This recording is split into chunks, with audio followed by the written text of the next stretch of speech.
What if death is a lie? What if the very act of dying is nothing more than waking up somewhere else? In 2007, Dr. Robert Lanza, a scientist from Massachusetts, published a groundbreaking theory, biocentrism. He claimed that consciousness doesn't just observe reality, it creates it. The universe exists because you are aware of it. And when you die, your consciousness simply shifts dimensions. Sound comforting? It's not. Let me show you why. Biocentrism builds on quantum physics.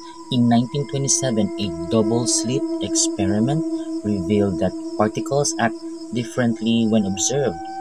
Electrons, the building blocks of the universe, behave as waves until someone looks. Then they solidify as matter. In 2022, researchers at Weizmann Institute of Science in Israel proved observation doesn't just affect quantum particles, it fundamentally changes their behavior. This isn't a coincidence. According to Lanza, it's proof that reality only exists because your mind is watching it. So, what happens when the observer, you, dies? Does reality disappear, or does your consciousness untethered create something else? The idea that consciousness transcends death isn't new. The Egyptians believed that the soul, the Ka, journeys to the field of reeds, where it continues existence based on memories and actions from life. In 2003, a tomb in Saqqara revealed hieroglyphs describing the weighing of the heart. The heart was weighed against a feather to determine purity. What if what if this isn't metaphorical?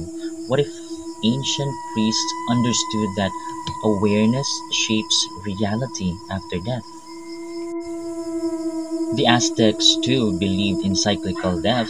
Warriors slain in battle became hummingbirds who followed the sun, a poetic way of describing consciousness shifting forms.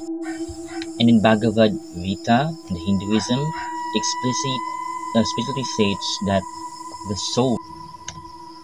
In Hinduism, the Gita explicitly states the soul is neither born nor does it ever die.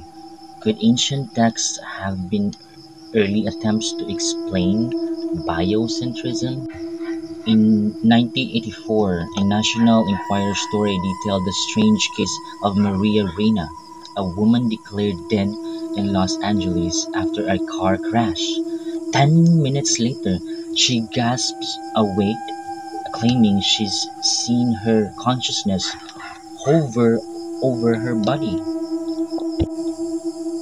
Sounds familiar?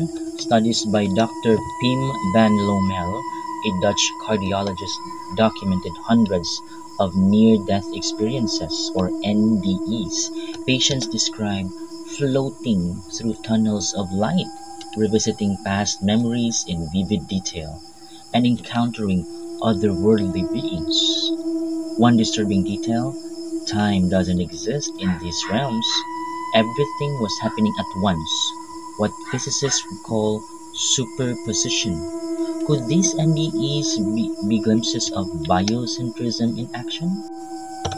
In 2016, scientists at CERN detected fleeting quantum bubbles, regions where particles momentarily blinked out of existence.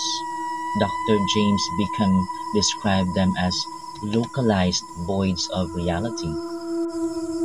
Combine this with Roger Penrose's theory of quantum consciousness. He believes our awareness arises from quantum processes in microtubules inside the brain. These microtubules don't stop functioning when we die, they release energy. What if this energy untethered interacts with the quantum field, creating new reality tailored by your mind? Now imagine this: you die, your consciousness, desperate to survive, shifts into another dimension. But what if that dimension isn't welcoming? What if you awaken in an incomplete reality, an echo shaped by fragmented memories? Cults like Heaven's Gate believed the afterlife was a new plane of existence, but they warned that only those who were pure would create stable worlds. Everyone else, trapped in a hellscape of their own making. In 2012, a suicide note left by a cult leader, Josef Ratzinger in Austria, described his fear of fractured dimensions where souls screamed endlessly, unable to die. In the Tibetan Book of the Dead, written in the 8th century, describes the bardo, a terrifying liminal state between death and rebirth. It warns the soul unprepared will face illusions shaped by its own fears. This aligns eerily with biocentrism. If consciousness shapes reality, could those unprepared for death create their own eternal nightmares? The Mayan Popol Vuh describes a cycle where souls descend into Xibalba, the underworld, only to relieve their greatest fears. If reality shaped by observation, are your choices even real? In 2008, neuroscientists at UC Berkeley discovered that brain activity predicting decisions occurs at 7 seconds before we're aware of them. What if consciousness is just a passenger, helplessly shaping worlds it doesn't understand? Here's the truth: death doesn't end you, it just reboots your mind into another plane.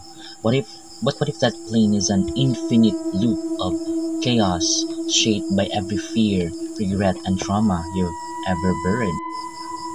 Robert Lanza calls biocentrism a liberation from mortality, but what if it's the opposite?